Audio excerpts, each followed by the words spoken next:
Tudo bom, Vanessa? Tudo bem, Charles. Vanessa Rezende é uma amiga, mas também uma psicopedagoga, pedagoga. Você tem cursado, você já... Eu estava no 5º período de psicologia e aí eu tranquei minha matrícula para ficar em casa com meus meninos. Eu fiz isso assim com muita vontade, Charles, de abrir a minha agenda para ficar um pouco em casa com meus meninos, sabe? Mas eu tenho pedido a Jesus para que Ele me dê um novo tempo e quando for da vontade dEle eu vou concluir esse curso. Mas eu sou pedagoga, tenho especialização em psicopedagogia e no atendimento sistêmico à família. Eu sempre brinco com a Vanessa quando ela vem aqui, eu posso fazer uma pergunta e no final eu falo muito obrigado. Porque você fala muito bem, né? Porque você fala Obrigada. muito, né? Vanessa, sempre que você... É a segunda vez que você vem aqui, né? Mas nesse novo momento de mente aberta, gostoso, né? Aqui ficou muito chique, ficou muito bonito. Ficou bonito, ficou né? Muito para te bom. receber assim, ficou melhor. Muito obrigada. Roupa nova, vestido bonito, coisa boa. Obrigada. Vanessa, são temas hoje que praticamente se tornaram... Nós temos a ciência que desenvolve os estudos, não vou ser redundante falando científicos, mas basicamente isso. E muitos embasamentos e muitas pesquisas em torno de cada tema. Do outro lado, nós temos o Google, que é uma ferramenta hoje que possibilitou que o conhecimento chegasse a qualquer lugar e a qualquer pessoa. Então, nós temos hoje um número altíssimo de leigos que pesquisam sobre temas que a ciência em si mesma ainda tem buscado o melhor caminho para tratamento e talvez diagnósticos desses tipos de transtornos. E qual o problema desses temas? Eu sei que essa pergunta não está ali, né? Mas qual o problema do leigo buscar saber um assunto que, por uma pesquisa de internet, pode confundir mais do que ajudar? Essa pergunta é só pelo seguinte, eu lembro quando se falava muito de TDAH, e eu ajudando na capelania do Colégio Cristão, e eu lembro que eu peguei um livro um dia e fui fazer o teste. E eu fiquei desorientado, porque lá das 50 perguntas, 47 minhas deram positivas. E eu falei, meu Deus, eu sou um TDAH. Então, será que eu já vou tomar um remédio tarja preta? O que eu vou fazer? E ali, às vezes, por a busca de um autoconhecimento sem a ajuda necessária, as pessoas acabam indo para o buraco. Isso. Eu estou te falando isso porque essas perguntas, para mim, caíram no senso comum e se tornaram praticamente, vamos falar assim, as pessoas se tornaram doutores dos outros. Isso. Saiu uma reportagem há pouco tempo agora dizendo que o Brasil é o país onde se mais receita os remédios antidepressivos, ansiolíticos, né? E que isso é um risco seríssimo para a saúde. Então, assim, Charles, primeiro, até mesmo antes de responder a sua pergunta, esse tema nosso, ele é um tema muito sério e, como você já disse ali na vinhetinha, né? Eu vim aqui representar o Ministério de Mulheres, eu trabalho com o Projeto Esperança, a gente está divulgando esse seminário que eu tenho certeza que vai ser uma bênção na vida das pessoas que vão participar, mas eu também sou uma estudiosa desse assunto. Eu não sou médica, né? Eu não sou psicólogo para poder responder essas perguntas como tal. Eu sou uma facilitadora, eu sou psicopedagoga. Então, quando você diz assim que na internet tem como as pessoas buscarem conhecer, a gente tem que buscar conhecimento das coisas, mas isso não te dá um diploma para você se automedicar e querer falar que a pessoa, a outra pessoa, tem um transtorno, tem algum tipo de dificuldade psíquica, emocional ou qualquer coisa, entendeu? A gente pode, sim, ler e devemos para a gente conhecer, mas quem vai te dar um diagnóstico, por exemplo, de TDAH é o médico. Eu, como psicopedagoga, vou fazer parte de uma equipe multiprofissional que ajuda a fazer esse tipo de avaliação, mas quem vai fazer o diagnóstico é o médico. Então, tudo bem, você quer pesquisar no Google? Ótimo, pesquisa. Vai ler um livro? Leia. Mas isso não te dá um diploma. Quem pode fazer isso é uma pessoa capacitada e formada para tal, que é o médico. Mas hoje acontece muito das pessoas leem e já quererem traçar o próprio diagnóstico, né? Isso, mas ela pode traçar, mas ela não vai poder se automedicar. E se fizer isso, vai correr um risco muito grande na saúde. Eu sei que aqui a gente ia falar primeiro de autismo, mas já que tocou no TDAH, TDAH é transtorno de déficit de atenção. E hiperatividade. Mas existe também só o TDA. Na verdade, a gente fala assim, TDAH, Charlão, só que porque a pessoa que tem um TDAH... Geralmente é hiperativa. Muitas são hiperativas. Tem pessoas que têm os dois tipos combinados. Ela é desatenta e tem hiperatividade. E tem pessoas que só têm o déficit de atenção. entendeu? E tem outros que só são hiperativos. Só que, querendo ou não, uma coisa acaba interferindo na outra. Se dá um nome só, dizendo tipo combinado, que tem o déficit de atenção e o TDAH, e pessoas que são que só têm o déficit de atenção, entendeu? Entendi. Pode ser sim, mas é um nome só. A gente tem no Brasil hoje, e para mim são dois extremos, é um atraso e é um benefício, a chamada lei da palmada. Porque na lei da palmada você não pode corrigir. Biblicamente, a história, a Bíblia nos ensina que a correção, a vara, livra um adulto da desgraça. Do outro lado, a lei da palmada também vem para reprimir o espancamento que alguns pais com falta de sabedoria têm. Verdade. Então, eu acho que por isso que sempre vai ter os dois lados, né? Mas, biblicamente, a disciplina aplicada com amor, e aí é um paradoxo, né? A vara com amor, mas ela livra a criança da desgraça. Eu estou te perguntando isso porque é o seguinte, tem TDAH, mas tem também picaretagem, tem pilantragem de menino? Lógico, porque a Bíblia fala que a estultícia está ligada ao coração da criança. Então, tem criança que ela vê assim, meu pai não me dá limite. O meu pai fala que vai me corrigir, não corrige, sabe? Então, ela sabe que o limite do pai é muito largo. E aquele pai que não corrige o filho, sabe? Ele corre o risco de perder o domínio e a coordenação das coisas dentro de casa. Então, o filho, ele fica nos testando. Se ele tem um comportamento, você não corrige, você finge que não vê, ele vai continuar fazendo. Isso não quer dizer que ele é hiperativo. Então, existe uma falta de limite. O que acontece é que a criança hiperativa, o pai coloca limite e quando ela não é tratada, ela não dá conta de obedecer aquele limite. Entendeu? Porque ela tem um transtorno. Como é que faz? Uma mãe que tem um marido que é hiperativo e ele se torna pai. Ele vai ser um pai que a coisa vai desandar um pouco, né? Por isso que tem que ter a família da criança, por exemplo. Eu trato de crianças hiperativas. Como eu sou especialista no atendimento de família, eu também trato a família. Porque o pai hiperativo, ele tem grande chance de ser pai de menino hiperativo. Então, o filho começa a desobedecer, a desautorizar, a não dar conta do limite, a ser impulsivo, falar demais. E o pai acha assim, aquilo é normal, porque um dia eu também fui assim, agora eu estou ótimo. Só que o pai precisa ser tratado para ele poder também tratar daquele filho, porque isso não é normal. Quando a gente fala de transtorno, Charles, é porque esse transtorno do TDAH vai atrapalhar todo o andamento da vida de uma pessoa. Então, se o seu filho tem TDAH, ele vai ter dificuldades nos relacionamentos, baixo rendimento na escola, sabe?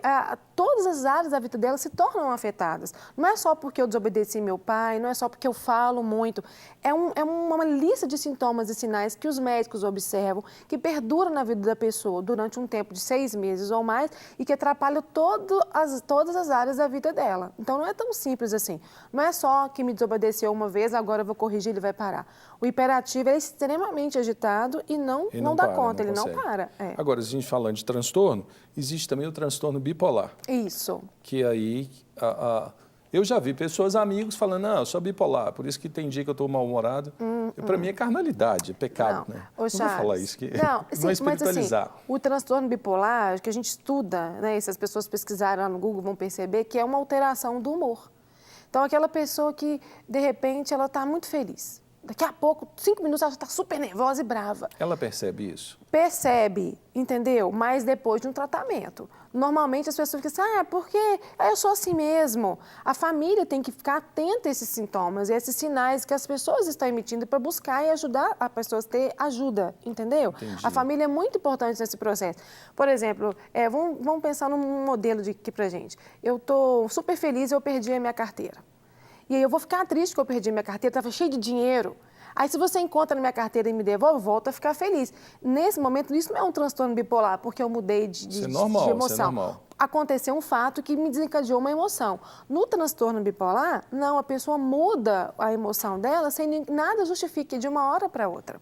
E ela fica muito agressiva, ela fica muito feliz, sem motivo nenhum. É muita alteração do humor. É algo muito forte. Muito forte. Em um relacionamento isso deve ser terrível. Terrível, porque você não sabe de que lado que você pega a pessoa, cada hora ela está de um jeito. Por isso nós vamos tratar disso no seminário. Imagina você convivendo com uma pessoa assim. Imagina você, Charles, tendo transtorno bipolar. Como é que você vai trabalhar? Como é que você vai criar o seu filho? Seu filho não sabe como que chega perto de você. Uma hora você está feliz, uma hora você está nervoso. Não tem lado, a pessoa fica sem lado. Como é que é a vida profissional? Por exemplo, um supervisor, um gerente, um diretor. Totalmente como se fosse, conturbada. um dia ele dá aumento, outro dia, não, eu estava doido, eu tiro o aumento. Mais ou menos por aí. Ele vai alterando de humor. E quando ele altera, ele vai tendo comportamentos, às vezes, assim, se ele está nervoso, ele fica agressivo, ele fala coisas que não deve, ele pode quebrar coisas, fica muito alterado. Não é um nervosismo normal, é uma coisa fora do normal, por isso que é uma doença. Tem que ser tratada por um Mas psiquiatra. no momento do... É tratamento psiquiátrico. Isso. Então entra os psicotrópicos, né? Entra a medicação. E assim, além de ser porque tratado... no momento que ele... É interessante pensar nisso, porque de repente no momento de estresse negativo, vamos dizer assim, que ele está mal-humorado, ele pode cometer alguma falha que ele pode perder a sua carreira profissional. Pode. Pode perder o emprego. Ô, Charles, agora o transtorno bipolar. Existe pastor bipolar? É todo tipo de pessoa, qualquer pessoa pode ter esse transtorno. O pastor é gente, ele não está livre dessas coisas, não é?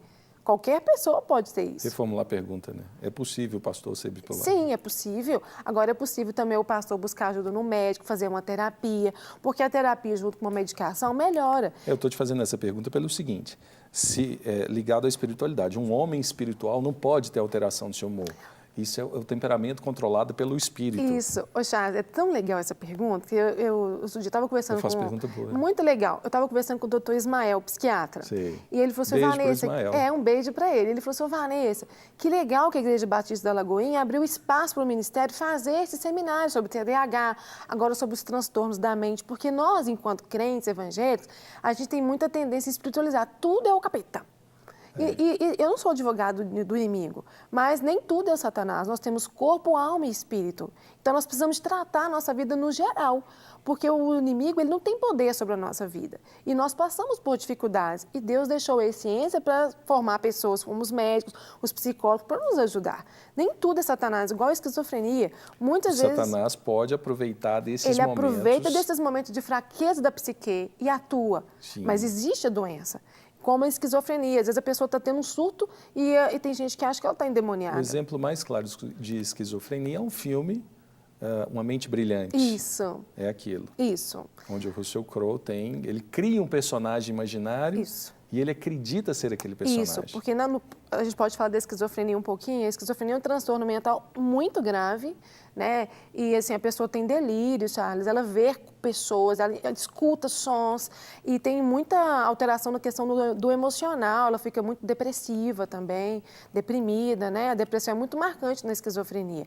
E aquela questão de ouvir voz, de ver vulto, pessoas. Aí são duas coisas que tem aqui para a gente perguntar.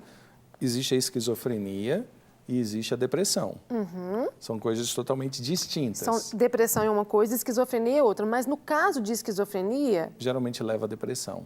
A depressão faz parte, entendeu? Aí o diagnóstico é só através da medicina. Médicos fazem esse diagnóstico. E os psicólogos também tratam dessas pessoas pela demanda emocional.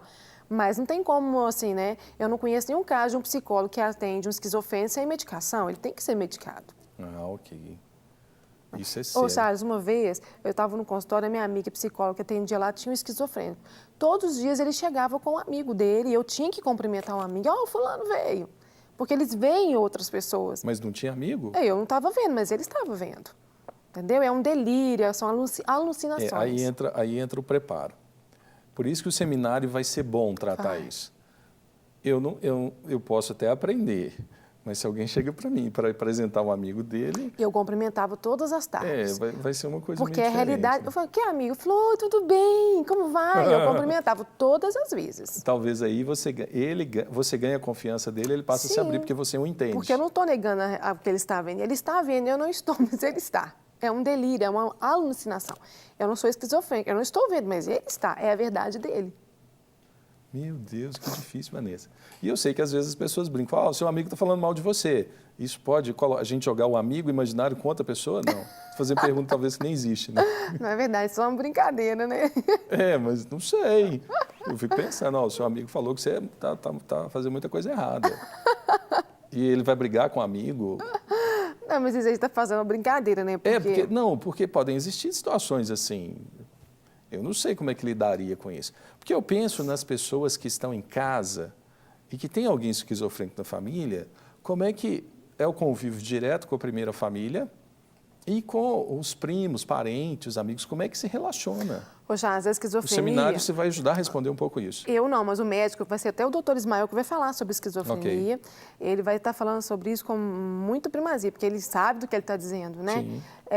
A esquizofrenia, pelo que eu pouco sei, né? Porque eu não sou médico não sou médica, mas a família tem que ficar muito atenta, porque quando a pessoa começa a apresentar os sintomas, às vezes a pessoa não percebe que ela é esquizofrênica e a família acaba achando que ele é um comportamento normal e aí vai aumentando a gravidade das coisas. Então, tem que ficar atento, observar e conhecer sobre esses assuntos. Por isso do seminário, a gente precisa de conhecer, Entendi. porque a verdade, ela liberta. Às vezes, você pode estar convivendo com algum quadro dos que a gente vai falar no seminário na sua família e você nem sabe perceber, e lá a gente vai ensinar. É normal a gente ter medo de ir no seminário porque pode descobrir alguma coisa? Não precisa ter medo, porque é uma benção. O primeiro que nós fizemos foi muito bom, assim, todo mundo sucesso, disse, foi um sucesso. E eu creio que sim, esse novamente vai abençoar as pessoas que vão participar, para poder conhecer e aprender. Uma pergunta. Você é uma pessoa que tem se tornado a pesquisadora, escreveu agora para uma revista. Foi. Como é que é a revista? A revista Amar Educando. Que chique, eu trouxe. menino. Eu escrevi um artigo sobre TDAH e inclusão escolar para essa revista desse mês. Mostra para a câmera aqui. Deixa eu abrir aqui a página aqui. Ó, a 2, aqui. Eu escrevi sobre TDAH, as causas, os sintomas, é um artigo científico. E sobre inclusão escolar também, porque pessoas com TDAH... Passar a página, não vai dar para ler. Né? Você só está mostrando que você escreveu muitas páginas, né, Vanessa? Propaganda. Porque hoje em dia, Charles, dentro das escolas, muitas crianças, adolescentes estão diagnosticados com TDAH e muitas vezes as escolas não sabem como trabalhar com esse transtorno. Uma pergunta que eu tenho, porque eu conheço, você trabalhou em colégio cristão, então, é algo, você reconhece isso como um chamado de Deus para você trabalhar nessa área? Porque você faz com graça e competência. As duas coisas, para mim, que trazem o sucesso. Graça de Deus e competência. As duas aliadas se conquistam um espaço. E eu percebo que é uma vocação. É como se você estivesse falando de um empreendimento que é seu, assim, que é coisa maravilhosa. E Como é que é a Vanessa trabalhando com isso? De onde veio isso? Agora você conseguiu até me emocionar. É bom entrevistador. Eu tenho plena convicção do chamado de Deus para a minha vida. E assim, eu creio num Deus que Ele transforma toda maldição em bênção, toda situação difícil em bênção. Eu tenho um consultório, vai fazer 13 anos, né? E eu trabalhava muito com distúrbio de aprendizagem, com dislexia, descalculia. E eu me casei, né, com o Marquinhos. E com um ano assim, de casado, eu percebia ele assim, um pouco desatento, esquecendo das coisas. Foi daí, então, hoje eu tenho 10 anos de casado, que eu comecei a estudar mesmo sobre o TDAH. E, sim, Deus transformou meu casamento. Hoje o Marquinho, esses sintomas que a gente tanto fala, já falei da outra vez no seu programa, do déficit de atenção, é muito amenizado na vida dele, porque ele foi medicado, fez terapia. E eu fui estudando sobre isso, e uma coisa vai chamando a outra. E nós temos hoje o Projeto Esperança na igreja, que inclusive até saiu na revista. Hoje o Brasil inteiro vai conhecer o Projeto Esperança, até pela revista Amar Educando. E tudo isso porque aconteceu uma história dentro da minha casa. Eu não abri mão do meu casamento por isso, porque Deus nos ensina a amar as pessoas e não abrir mão das pessoas, né, Charles? E eu fui lutando, assim, e Deus foi me abençoando, o Marquinho foi crescendo, ele é o meu marido, o homem que Deus escolheu para mim, eu creio, sabe? E eu fui aprendendo, fui estudando sobre transtorno, aí transtorno bipolar, esquizofrenia, TDAH, dislexia, aí uma coisa vai puxando, eu gosto desses assuntos, e eu fui entendendo que Deus me quer nessa área e que Ele pode me usar para ajudar outras pessoas que têm as mesmas dificuldades que eu, ou dificuldades que eu também não tenho, porque eu não tenho todas essas demandas na minha família, mas como um instrumento dele na vida das pessoas, né? E a Bíblia tem um versículo que fala assim, sair com água ao encontro dos sedentos. Então, eu acho que nós, enquanto servos de Deus, nós temos a água da vida, que é Jesus, que cura, que liberta, porque Deus não olha para a gente através de um laudo que o médico nos dá, porque o poder de Deus se efetiva na nossa fraqueza. Então, quando eu trabalho na igreja com isso, porque eu creio que Jesus transforma a nossa vida, independente do problema que você tiver, é um transtorno, é uma depressão, não importa, para o nosso Deus nada importa. Deus, Ele atua e Ele vai além daquilo que a medicina fala. Porque para a medicina não tem cura para a esquizofrenia, não tem cura para a TDAH, mas Jesus, Ele cura, Jesus, Ele transforma, Ele nos ensina através dessas circunstâncias. E eu creio, assim, que hoje eu sou uma mulher melhor, sou uma mãe melhor, eu sou uma serva melhor por causa da tribulação. E a Bíblia fala que a tribulação produz em nós perseverança e crescimento. Então, eu agradeço a Jesus por tudo isso, porque isso é o meu ministério, é o meu chamado. Eu tenho certeza disso. Eu também. Absoluta. Não tem dúvida. Afinal, você já tem viajado o mundo Por causa disso. por conta de algo que é o seu chamado. É o meu chamado. Quando a gente está no centro do chamado, né, Vanessa? A gente tem que viver no centro. E não murmurar. Porque às vezes a pessoa vai assistir esse programa, tem na família dela um caso de esquizofrenia, de autismo, de TDAH, ou bipolar, síndrome do pânico, qualquer coisa que a pessoa estiver nos assistindo, nada tem problema para Deus. Deus, ele entra na nossa vida, ele restaura qualquer problema e transforma aquilo em bênção. E eu creio nisso. E quando eu falo isso, é porque eu tenho experiências com Jesus, né? Eu te fiz essa pergunta exatamente por isso. Eu tenho muita alegria, porque eu tenho uma experiência um pouco negativa com o laboratório farmacêutico. E olha, a minha grande alegria, dar sorriso assim no rosto estampado, é de dizer que nós vamos ter um seminário que não tem uma bandeira nem participação de laboratórios farmacêuticos, nem indústria farmacêutica. Nós somos livres. E ali nós vamos ensinar aquilo que nós queremos. Não é verdade? Nós queremos assim, não ensinar a nossa vontade. Né? É livre de qualquer tipo de influência, de qualquer tipo de... ou seja, nós vamos ensinar a verdade. A verdade. E mais do que isso, não só o ensinamento lançando um medicamento, alguma coisa assim, mas mostrando para as famílias uma realidade de que é possível, dentro de casa, vencer as dificuldades com quem passa por esses transtornos. É verdade. E aí você conta a sua experiência. O Ismael traz as experiências dele e todos os participantes também trarão experiências dele. Todos trazem experiências. E tem muita coisa interessante, né? Interessante assim, para se conhecer, autismo, esquizofrenia, já falamos, síndrome do pânico, que hoje são situações que têm se tornado comum, síndrome do pânico, depressão. A síndrome do pânico, já está ficando tão comum porque a gente está vivendo um mundo assim, muito acelerado. Você faz um monte de coisa de uma vez só, são tantas cobranças em cima principalmente da mulher, que é tanta função que a gente desempenha, isso vai gerando nas pessoas muita ansiedade. E a síndrome do pânico é uma exacerbação da ansiedade, porque ansioso todo mundo pode ficar. Hoje eu estava ali fora, que horas que eu vou entrar? Já está na hora de eu gravar com o Charles? Isso é uma ansiedade, uma expectativa. Mas a síndrome do pânico um medo. A ansiedade muito forte, gera um medo, um pavor na pessoa. É como se você não conseguisse entrar aqui dentro. Isso. Uma vez eu tenho uma pessoa na minha família que ela teve a síndrome do pânico. Então, assim, todas as vezes que ela ia entrar no túnel da Lagoinha, aqui em BH, ela passava mal. Então, ela fazia de tudo para evitar aquele lugar, que a gente chama até a síndrome do pânico situacional. Que a pessoa, por exemplo, está numa festa, ela fica apavorada, onde tem muitas pessoas, ela começa a evitar aqueles lugares. Então, acontece muito disso. Então, a síndrome do pânico é um transtorno exagerado da ansiedade. E é transtorno porque ela dá com muita frequência na vida da pessoa que tem aquilo. E atrapalha, parece que a pessoa já está tendo um infarto. Tanto é que as pesquisas mostram... Ela não consegue controlar. Não, que muitas pessoas que estão tendo crise do pânico, elas vão para o hospital, acham que estão morrendo, com parada cardíaca. Chega lá o médico, observa que é a crise do pânico, foi uma crise do pânico. Medo, a mão transpira, treme, a boca seca, o coração acelera. A pessoa tem medo, acha que vai acontecer alguma coisa terrível e vem a síndrome. Isso pode ser rotineiro? Pode acontecer constantemente. Ou pode acontecer uma vez só? Ou pode acontecer de acordo com o lugar. Vamos supor que eu tenho muito nervosismo na frente de uma câmera. Então, eu tenho medo, chego aqui, eu vou ficar ansiosa, então eu vou ter a crise do pânico. Então, eu evito os lugares onde eu sei que aquilo vai acontecer. Entendi. Entendeu? Vanessa, é muita coisa. Eu acredito que o seminário será muito bom. Se Deus quiser. Ele acontecerá, né? Usando o verbo certo aí. Dia 29 de novembro, é isso? De 2014, último sábado de novembro desse ano. E além das palestras, teremos oficinas. Isso. As oficinas, o Ismael, psiquiatra, a TDAH, a Vanessa Rezende, psicopedagoga, especialista no atendimento sistêmico à família. Junto com a Sara Machado. Machado. Depressão, com a Ivana Brandão, fonoaudióloga, e a Leda Rezende, a psicóloga. A psicóloga Ivana Brandão. Isso. A Ivana, conheço a Ivana e a fonoaudióloga Leda Rezende.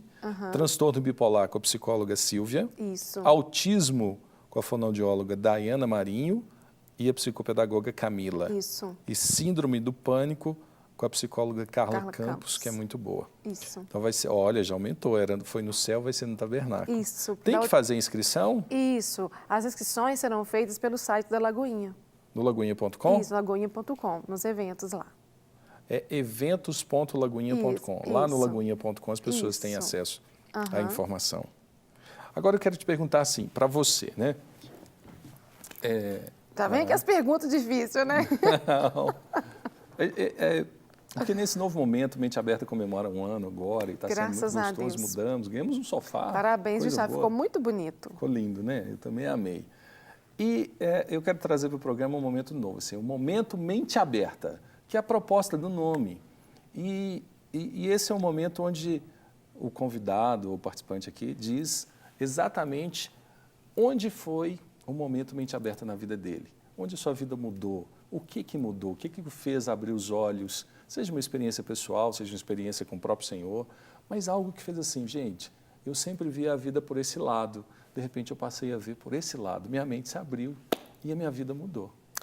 Então, Vanessa, deixa eu fazer pergunta, tem aquele momento assim, Vanessa Rezende, qual foi o seu momento Mente Aberta? Meu momento mente aberta foi no Moriá. É? Foi. Eu liderava um grupo de mulheres na igreja, estava tendo quase 300 mulheres. Eu achava que eu estava abafando, que eu estava ótima. Fui na irmã Zenete, falei com ela, irmã Zenete, vamos fechar o Moriá aí que eu quero levar essas mulheres para o Moriá. E ela me chamou e falou assim, vamos pedir Jesus para curar você. Deixa Jesus entrar nas áreas mais escuras do seu coração e curar a sua vida. Porque eu achava, Charles, assim, que eu vou fazer quase 40 anos, né? E, assim, eu achava que eu tinha 40 anos de igreja, quase 40, né? O pessoal fica na dúvida, né? E eu pensei assim, eu tô ótima, tô perfeita, tô liderando, e eu tô ótima mesmo. E aí Jesus me mostrou que eu precisava de cura na minha vida, nas minhas emoções, nos meus traumas. E isso tem uns 8 anos que eu estive lá.